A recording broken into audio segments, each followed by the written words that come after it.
as I could remember. Everything inside of me just wanted to fit in. I was never one for pretenders. Everything I tried to be just wouldn't settle in. I get the feeling just because everything I touch isn't dark enough, that this problem lies in me.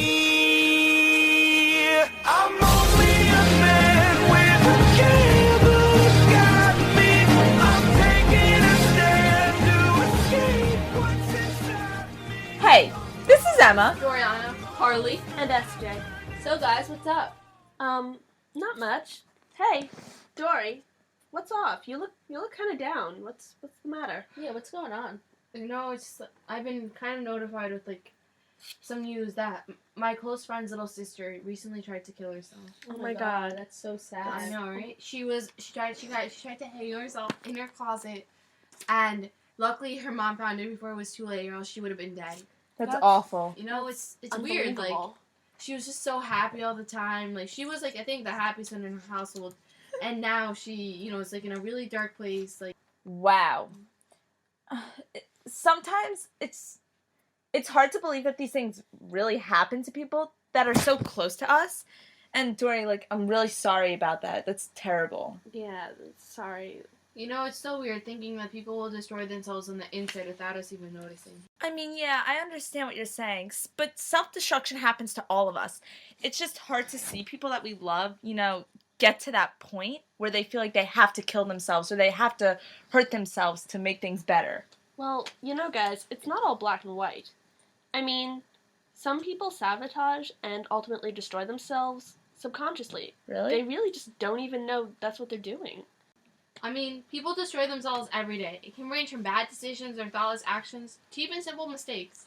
And it can be something as simple as deciding what to eat every day after school or work.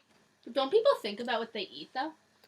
Well, actually, now that you mention that, I actually talked to a few people about it, and I think you might be quite surprised with the answers I got. What sort of things do you eat when you get home from work? God, whatever's around. I'm so hungry when I get home from school. I try to keep an apple in my car, but I can't keep an apple in my car now because it freezes when it's so cold. I love Twizzlers, so when I get home, I'll just take 2 or 3 Twizzlers just to hold me. Nice. And sometimes a glass of wine with the 2 or 3.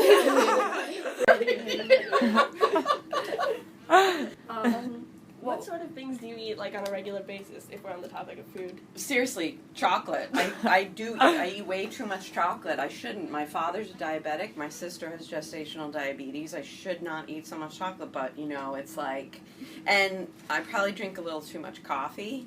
Mm-hmm.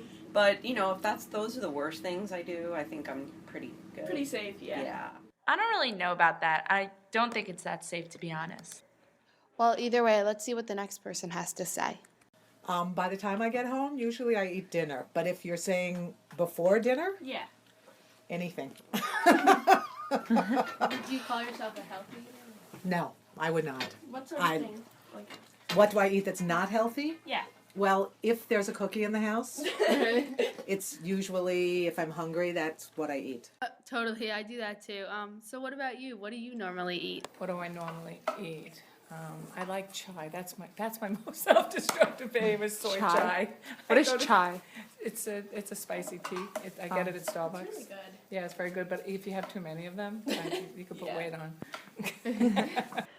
It's a little weird, right? I mean, who eats Twizzlers with wine? Yeah, and could you really gain weight from chai tea? I don't know. I don't think so anyway. I don't know about the ones you get at Starbucks. And I personally thought the chocolate thing was the worst because she has such a bad family history of diabetes. And all Yeah, that. she really shouldn't be eating like that.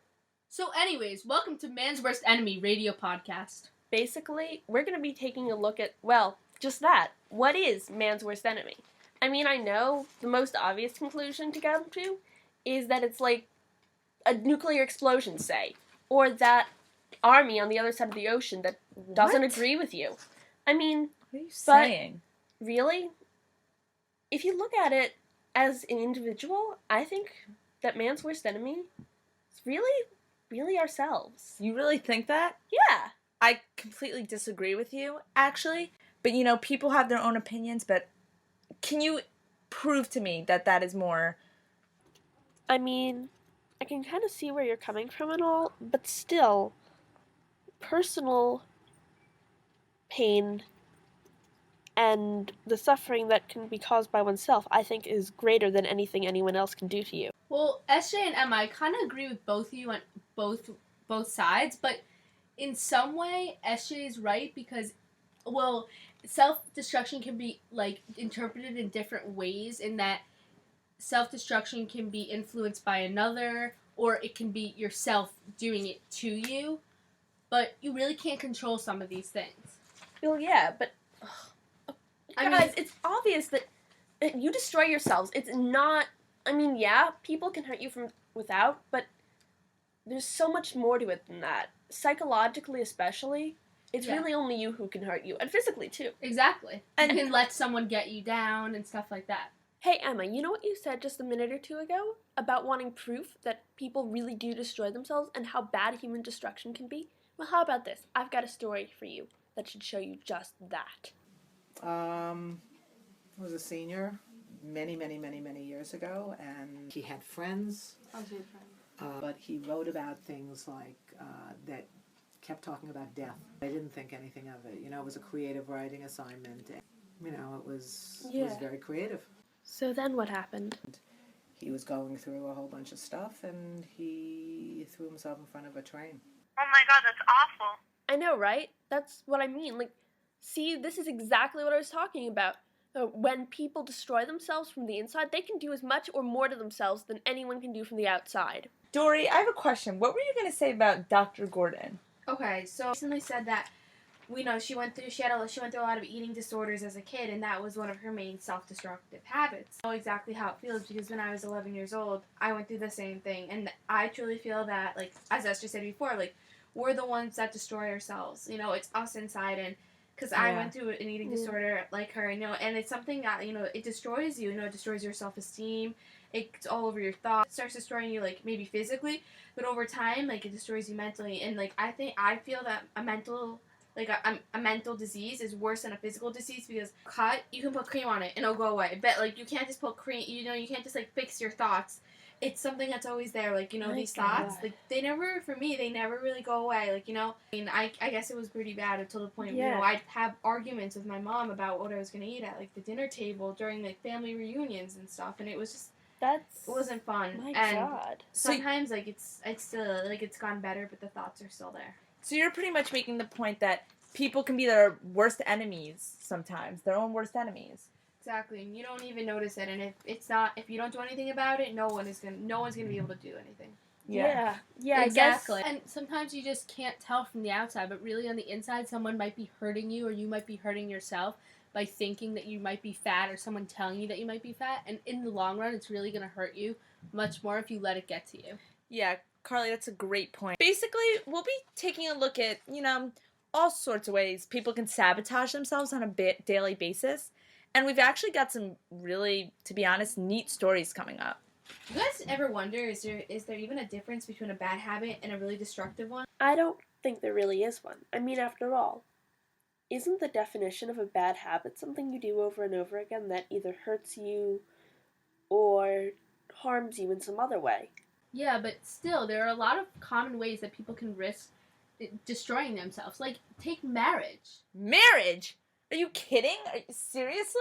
Like, come on. What's so self-destructive about marriage? I mean, my parents are happily married. They're completely fine, and that's what I dream about when I'm older. I want to get married when I'm older. Well, yeah, but, I mean, do you think it's fun to go through a divorce? I think that sounds pretty self-destructive. Okay, divorce. That happens not occasionally, I don't think. 50% of couples get divorced. Wait, what? Huh? If people know that, then why do you think they do it? How the heck should we know? I mean, we're what, 15, 16? I mean, how should we know what people are thinking when they go to get married? It's not like any of us have any, like, actual practical experience with marriage. I recently talked to someone and they told me an interesting story about their marriage. I have a question. Are you married? I am